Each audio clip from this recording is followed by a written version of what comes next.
There was a time when I thought nothing in this world could truly scare me. I was wrong.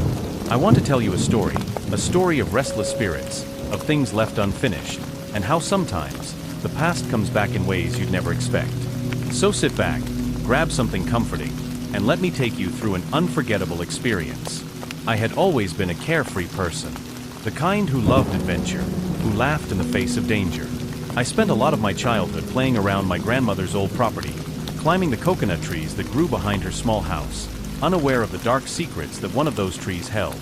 My cousin Hugh was my partner in crime. We'd climb, race, and joke, the bark rough against our hands, our laughter mingling with the rustle of the leaves overhead. We were inseparable, and those memories still hold a cherished place in my heart. That was until Hugh passed away in a tragic accident near Long Bin Bridge. The day of the accident felt like the ground was taken from beneath me. I couldn't believe someone as lively as Hugh was gone, just like that. People said his spirit lingered, restless and watching. The whispers around town spoke about the accidents that seemed to happen too frequently at that particular bridge. Accidents that took lives too soon. The locals would avoid it after dark, convinced that something sinister lurked in the shadows, something that was never at peace. It all started to make sense later, when Hugh's mother visited a local psychic named Mrs. Sow. It was supposed to be a routine consultation, just a check before Hugh's fiancée moved in with the family. Mrs. Sow's face turned serious as soon as she gazed into her cards. Her expression darkened, the kind of look that spoke of things better left unsaid. The spirit of a child follows her, she said, her voice barely above a whisper. Hugh's mother frowned, exchanging a nervous glance with Hugh's fiancée. What do you mean, a child? She has no children. Mrs. Sow sighed, her eyes still fixed on the cards. She may not now, but she did. The child was lost, abandoned, and it is angry. It doesn't want her to marry. Hugh's fiancée's face turned pale. No, that's not true. I never. Mrs. Sow looked up, her gaze piercing. Do not lie to me, child. The spirit knows, and it will not be denied. The spirit was angry. The child, not wanting her to marry, had decided to act. And the psychic warned them, if you go on with the wedding, something terrible will happen. But Hugh was never one to believe in spirits. That's just superstition, he said, shaking his head as they left Mrs. Sow's house. We're getting married, and that's final. His mother tried to protest. Hugh, maybe we should listen. No, Mom, Hugh interrupted, his tone firm. I don't believe in ghosts, and I'm not going to let some story scare me away from the woman I love. Despite the tension that lingered after the psychic's warning, the two got married, and Hugh's fiancée moved in. They were happy, or at least seemed to be. They went out often, always on Hugh's motorcycle, celebrating their new life together, despite the warnings.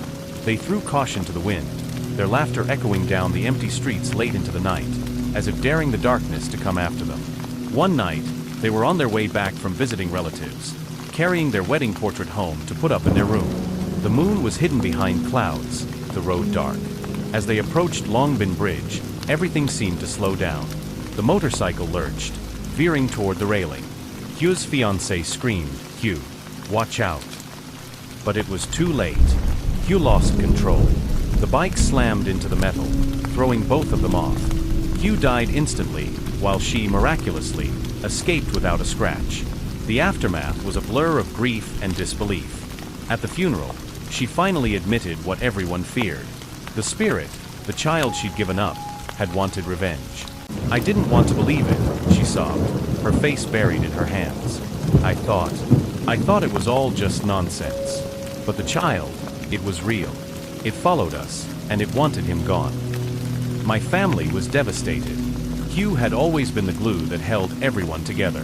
His younger brother, Twan, began acting strangely soon after, wandering to the spot where Hugh died, crying for hours at the empty patch of road, talking as if Hugh was right there beside him. One afternoon, I found Twan sitting by the bridge, tears streaming down his face. Why are you here? I asked softly. He looked up at me, his eyes empty. Hugh is here. He says he misses us. A chill ran down my spine. What do you mean? Hugh is gone. He shook his head, his voice barely a whisper. No, he's right here. He's always here. He told me he never wanted to leave. I didn't know what to say. The pain in Tuan's eyes was so raw, so real, that for a moment, I almost believed him. I knelt down beside him, wrapping my arm around his shoulders. "Come on, Tuan. Let's go home."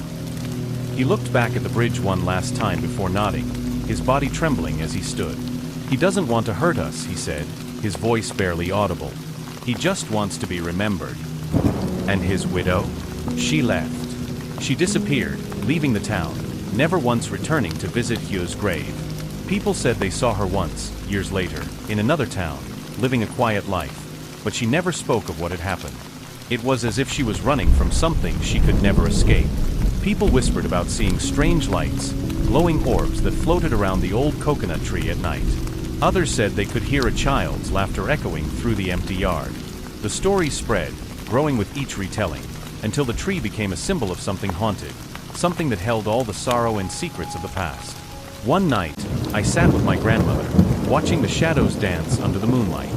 The wind rustled the leaves, and the old coconut tree swayed, its branches creaking like an old door. "Grandma," I began, my voice hesitant, "do you think the spirit is still here?" She nodded slowly, her eyes distant. "Spirits linger, child, especially when they have unfinished business. That poor soul. It took what it came for, but it may never find peace." I looked out at the tree, its silhouette dark against the night sky. "Do you think it will ever leave?" My grandmother sighed, her gaze softening. "Maybe one day, when it is ready. But until then, we must respect it. Spirits are not to be feared, but they are to be understood. They have their reasons, just as we have ours." They said the spirit was finally satisfied, that it had taken what it came for and was now perhaps at peace. But I couldn't shake the feeling that it was still there waiting, watching, and I couldn't help but wonder if that tree, the one Hugh and I climbed so often, held more than just childhood memories. Maybe, just maybe, it held the secrets of everything we could never understand. Sometimes, late at night, I would hear the wind rustling through the leaves, and I would imagine Hugh there, laughing as he climbed, his voice calling out to me. It was comforting, in a way, to think that he was still there, that a part of him would always be with us. But it was also a reminder of everything we had lost, of the price we paid for ignoring the warnings, for thinking we could outrun the past. Thank you for staying with me till the end. If this story gave you chills, if you want to hear more stories of mysterious encounters and the untold tales of ordinary lives, don't forget to like this video and subscribe to the channel. I have many more stories to share, and trust me, you don't want to miss them.